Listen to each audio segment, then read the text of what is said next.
Every spring, the cherry blossoms return to the park. They bloom the same way they always have, soft, quiet, almost fragile against the vastness of the city. People come and go, taking pictures, walking past without really looking. The world moves forward as it always does. But for Sarah, time does not move the same way here. She sits on the same wooden bench she has chosen for decades now, her hands folded neatly in her lap, her gaze fixed on the pale pink canopy above. The air carries a faint chill, the kind that lingers even as winter loosens its grip. Around her, the city hums faintly in the distance. Cars, voices, life continuing without pause. She exhales slowly. 40 years is a long time to remember something so clearly, and yet, every spring, it all comes back. It only takes one falling petal. It was 1979 when she first noticed him. New York was different then, rougher, less forgiving. The city bore its edges openly, graffiti-covered subway cars, headlines filled with strikes and crime, neighborhoods that changed block by block. It wasn't the polished version people would come to admire decades later, but there were places even then where the city softened. The park was one of them. Sarah used to come here after work, usually with a book in hand. She worked for a small publishing office on the Upper West Side. It wasn't the kind of job that turned heads, but it was steady. It gave her structure, something predictable to hold on to. She liked predictable. That afternoon, the blossoms were just beginning to open. The trees stretched along the path, their branches not yet heavy with flowers, but promising something more in the days ahead. She had found a bench near the path and settled in, the sounds of the city fading into the background as she turned the pages of her book. She didn't notice him at first. "Is anyone sitting here?" His voice was calm, unhurried. She glanced up briefly and shook her head. No. He sat down beside her without hesitation, leaving just enough space to remain polite, but close enough that she was aware of him. For a while, neither of them spoke. The wind moved lightly through the trees. Somewhere in the distance, a saxophone played, its notes drifting in and out of hearing. "You always read out here?" he asked eventually. She marked her page with her finger and looked at him. "Sometimes." He nodded as if that answered more than she had said. "It's quieter than the rest of the city," she added. He gave a faint smile. "Depends on what you're listening for." She didn't know what he meant by that, and she didn't ask.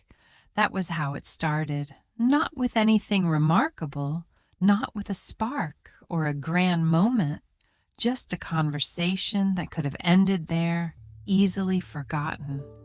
But it didn't. The next time she came to the park, he was there again. And the time after that. At first, it felt like coincidence. The city was large, but routines had a way of narrowing it down. People returned to the same places without realizing it. But after a while, it stopped feeling accidental. "Daniel," he said one afternoon, extending a hand. "Sarah." His grip was warm, steady, not too firm, not uncertain. They began to talk more after that. Nothing dramatic, nothing that would have sounded important to anyone else. They talked about the city, about the way it seemed to be constantly rebuilding itself. He worked in construction, he told her. He spent his days helping shape parts of the skyline that would outlast him. "New York never stays the same," he said once, watching the movement of people along the path. "Isn't that a good thing?" she asked. "Depends," he replied. "Not everything needs to change." She considered that. Sarah had always believed in stability, in building something slowly, carefully, in making choices that could be relied on. Daniel didn't seem to think that way. There was something restless about him, though he carried it quietly. He wasn't reckless, not exactly, but he wasn't rooted either. That should have been a warning, but it wasn't. The days grew warmer. The blossoms opened fully, turning the park into something softer, almost unreal. People lingered longer, conversations stretched out, time seemed to slow. Sarah found herself looking for him without meaning to. She began to notice the small things, the way he always arrived a few minutes before her, though he never mentioned it, the way he remembered how she took her coffee, even though she had only told him once, the way silence between them never felt uncomfortable. They didn't define what they were to each other. They didn't need to. It was in the way he waited when she was late, in the way she stayed a little longer than she had planned, in the quiet understanding that formed without words. "You ever think about leaving this place?" and he asked one evening. The sky had begun to fade into soft shades of orange and blue. The park was quieter then, the rush of the day giving way to something more reflective. "Leaving New York?" she repeated. "Yeah?" She smiled faintly. "Why would I?" He shrugged. "There's a whole country out there." "I know that," she said, almost amused. "I just don't see the need to go chasing it." He looked at her then, something unreadable in his expression. "Maybe it's not about chasing," he said. "Maybe it's about not staying in one place forever." She didn't respond right away. The idea unsettled her more than she wanted to admit. She had built her life here, piece by piece. It wasn't perfect, but it was hers. The thought of leaving it behind, stepping into something uncertain, it felt like standing at the edge of something she couldn't quite see the bottom of. "I think some people need that," she said finally. "Change, movement." "And you don't?" She shook her head gently. "I like knowing where I'll be tomorrow." He studied her for a moment, then nodded. "Fair enough." But something had shifted, not in a way that could be named, but enough to be felt. It was near the end of the season when he told her. The blossoms had begun to fall more frequently, their brief peak already passing. The ground beneath the trees was scattered with pale petals, fragile reminders of something that never lasted as long as it seemed it should. "I'm leaving New York," he said. They were sitting on their usual bench. Sarah turned to him, searching his face. "For how long?" He shook his head slightly. "I don't know." There was no drama in his voice, no attempt to soften it, just the truth, laid out plainly. "Where will you go?" "West, probably. There's work out there, new projects, new cities being built." She nodded slowly, though her thoughts had already begun to scatter. This was what he had always been, she realized. Someone who moved forward, someone who didn't stay. "You could come with me," he said. The words settled between them, quiet but undeniable. She didn't answer right away. Instead, she looked down at her hands, at the faint lines that had begun to form, at the life she had built piece by piece. "What would we do there?" she asked. "We'd figure it out." "And if we can't?" He didn't respond immediately. The wind shifted, carrying a few loose petals through the air. "What if it doesn't work?" she pressed, her voice softer now. He looked at her. really looked at her. We won't know unless we try. That was the difference between them. He saw possibility. She saw risk. I can't leave everything behind, she said finally. The words felt heavier than she expected. He nodded once. I figured you might say that. There was no disappointment in his tone, no frustration, just understanding. I'm not like you, she added, though she wasn't sure why she felt the need to explain. I know, he said, and that was it. No argument, no attempt to convince her otherwise, just acceptance.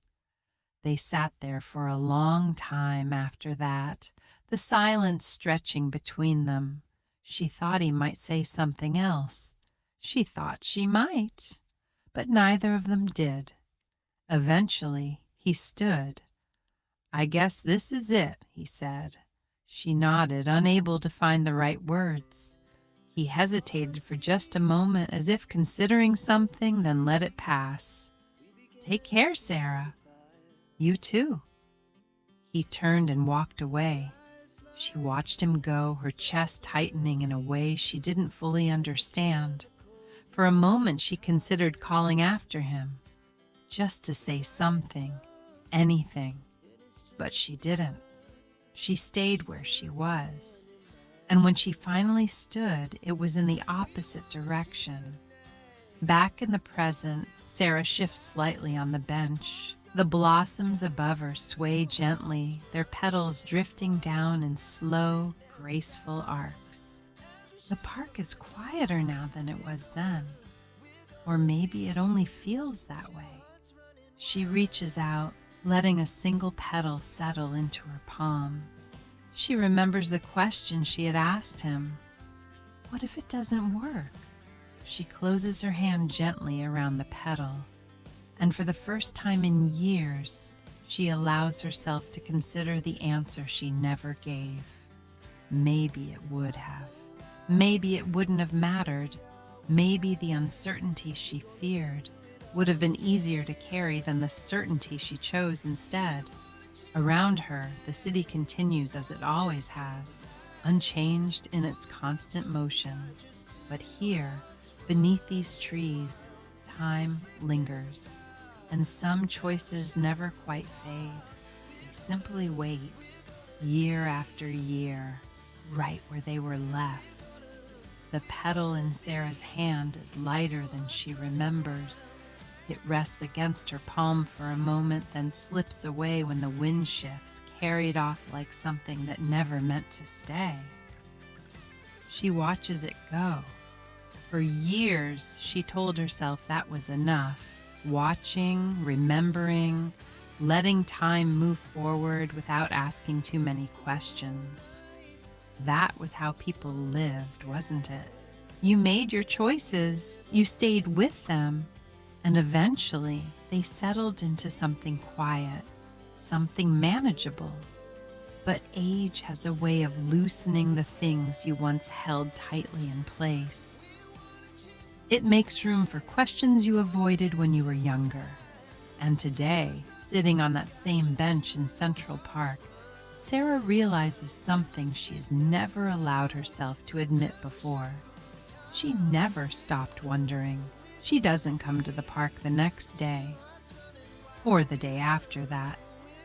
The thought lingers, though, following her through the quiet routines of her life.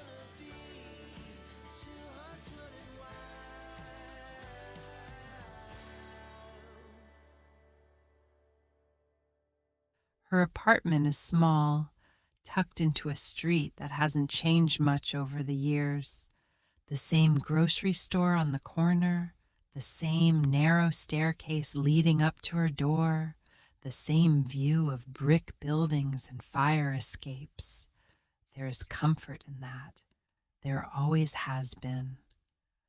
But now the comfort feels thinner somehow.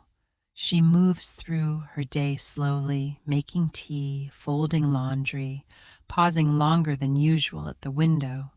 The city outside continues its rhythm, Sirens in the distance, voices rising and falling, the steady hum of something always in motion. New York has changed. The subways are cleaner now, the buildings taller, the streets busier, somehow brighter than they used to be. But it is still the same city in one important way. It never waits for anyone. On the third day, she goes back. The blossoms are still there, though a few have already begun to fall, collecting along the edges of the path like pale remnants of something already passing. She takes her usual seat, her hands resting on her lap. For a long time, she does nothing. Then slowly she reaches into her coat pocket. The envelope is worn at the edges, its paper softened by years of being handled and hidden away again. It is the color of something that has aged quietly, untouched by light. She turns it over in her hands. There is no address on the front, no stamp, just her name, written in a handwriting she recognizes immediately. She had told herself she would never bring it here, that some things were better left in drawers, in boxes, in places where they could remain contained. But here it is. 40 years later, she never opened it, not the day she found it, not in all the years since. It had arrived too late, or maybe she had. It was the spring after he left. She remembers that much clearly. She had come back to the park, not because she expected him to be there, but because she didn't know where else to go. The blossoms were just beginning to open again, mirroring the year before in a way that felt almost deliberate. She sat on the same bench, her hands folded tightly, her eyes scanning the path without meaning to. He wasn't there, of course he wasn't. She told herself she hadn't expected him to be. Still, she stayed longer than usual that day, long enough for the light to change, for the air to cool, for the realization to settle in fully. He wasn't coming back, not in the way she had once imagined. It was when she returned home that she found the envelope, slipped under her door, no date, no explanation, just her name.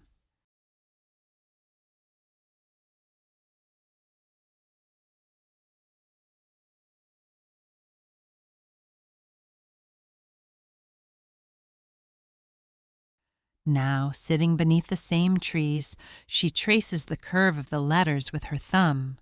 She remembers the moment she picked it up, the hesitation, the sudden, sharp awareness of what it might contain.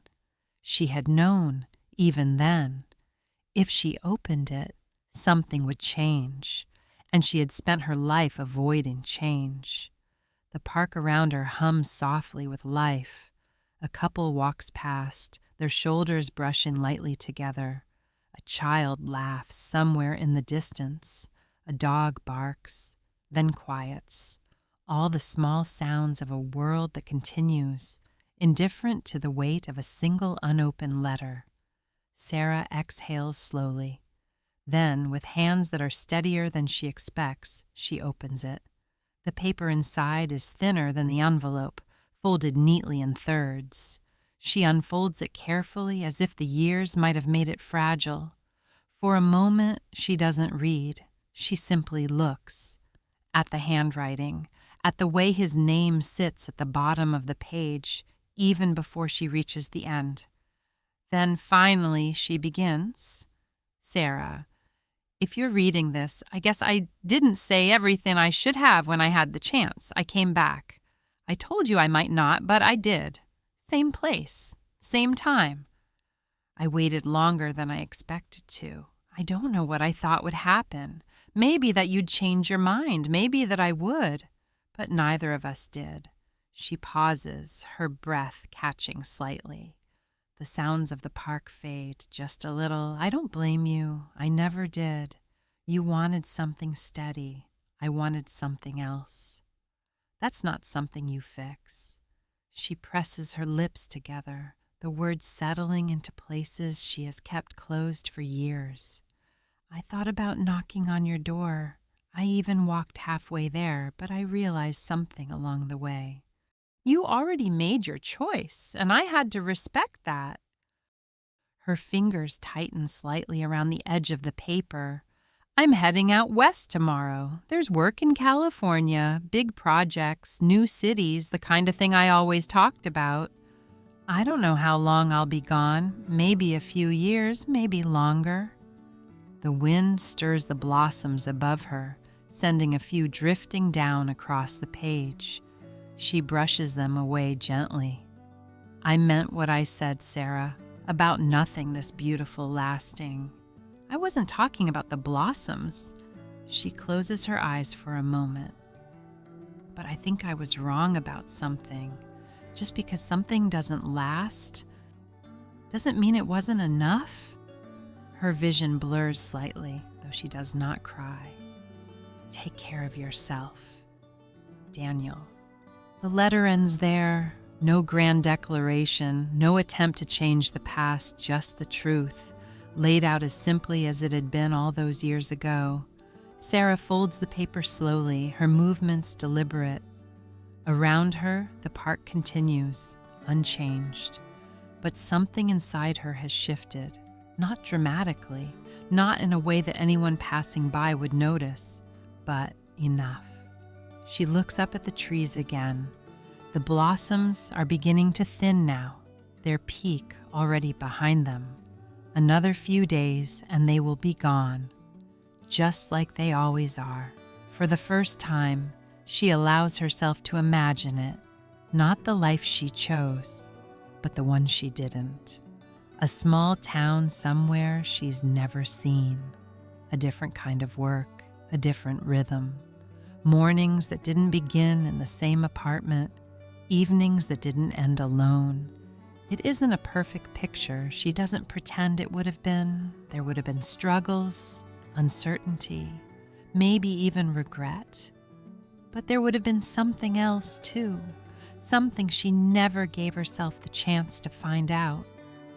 The wind picks up again, stronger this time, scattering petals across the path, across the bench, across her coat.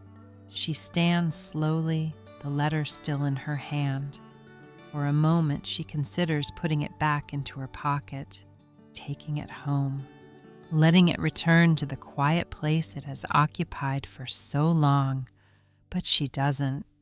Instead, she walks a few steps forward toward the base of one of the trees. The ground there is soft with fallen petals, pale against the dark earth. She kneels carefully, her movements deliberate. And then, gently, she places the letter down among them. It feels strange at first, like leaving something behind. Then she realizes that isn't what she's doing. She isn't leaving it. She's returning it to the place where it began, to the place where it was always meant to be read. She straightens slowly, her gaze lingering for just a moment longer. Then she turns. This time, when she walks away, she doesn't hesitate. She doesn't look back. Behind her, the blossoms continue to fall, soft, quiet, unchanged. And for the first time in 40 years, Sarah feels something she'd almost forgotten how to recognize. Not regret, not quite. Something lighter than that. Something like peace.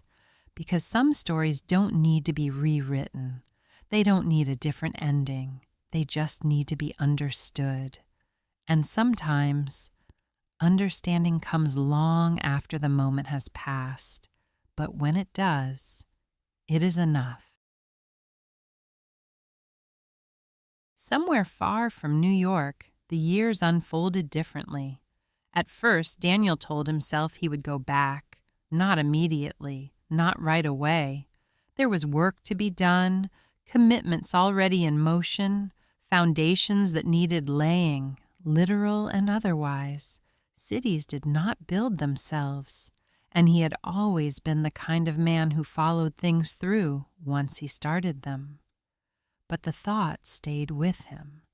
In the early months after he left, it came often, quietly but persistently, in the spaces between conversations, in the long stretches of travel between job sites, in the unfamiliar stillness of places that had not yet become anything to him.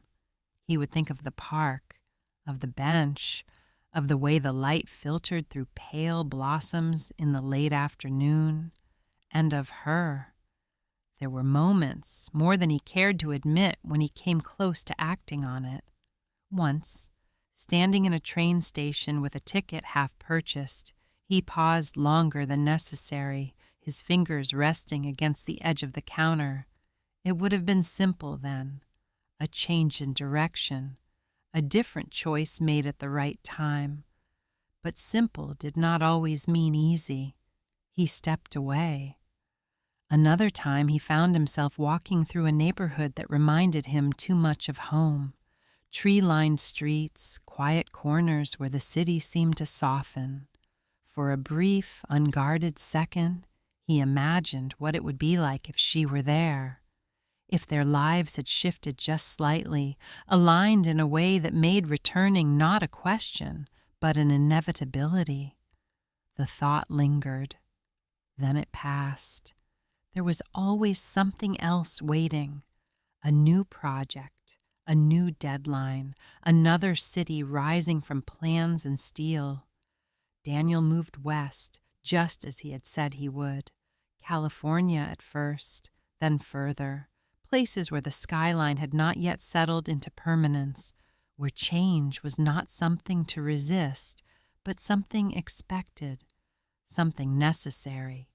He built things, not alone, of course, but with teams, with plans, with the steady accumulation of effort that turned ideas into structures, buildings that would stand longer than the conversations that surrounded them, streets that would one day feel familiar to people who had never known them as empty space. It suited him. There was a satisfaction in it, a clarity. Each day led to the next, each project to another, the forward motion continuous and undeniable, and slowly, almost imperceptibly, the urgency he had once felt began to soften, not disappear, just change. The idea of going back did not vanish overnight. It did not resolve itself in a single moment of decision. Instead, it faded the way most things do, not through absence, but through accumulation. Days became weeks, weeks became months, then years. There was always a reason to wait a little longer, to finish one more thing, to see one more project through, to return later when the timing was better, when the path was clearer, when the distance between what had been and what could be felt easier to cross. Later, he told himself. Later made sense, until at some point it didn't. Daniel could not have said exactly when that shift happened. There was no defining moment, no sudden realization that marked the end of one intention and the beginning of another. Just the quiet understanding one day that he had stopped planning the return. Life, as it tends to do, had moved forward without waiting for him to decide otherwise. The years carried him with them. He built more, learned more, saw places he had never imagined he would stand in. Cities changed around him, and he changed with them, though in subtler ways. The restlessness that had once defined him never fully disappeared, but it settled. It became less urgent, less insistent. Not a force pulling him forward at all times, but something quieter, something that surfaced only now and then, like a memory half remembered. He had a life, not the one he might have had, but one that was real, tangible, shaped by his own choices. And for the most part, that was enough. But memory is not something that obeys logic. It does not follow schedules or respect the boundaries people set for it. It returns when it wants to. For Daniel, it came most often in the spring, not every year, not predictably, but enough. Sometimes it was something small, a tree he passed on a street that had not been there the year before, a scattering of pale petals caught in the corner of a sidewalk, the way the light shifted in the late afternoon, softening the edges of things in a way that felt oddly familiar. Cherry blossoms were not unique to New York. He had seen them in other places, in different climates, under different skies. But none of them were quite the same. Or maybe it was not the trees that were different. Maybe it was the memory attached to them. He would notice it suddenly, that brief, quiet recognition. And without warning, he would think of her, not in detail. Thank you for being here tonight. If this kind of story brings you comfort, you're always welcome back.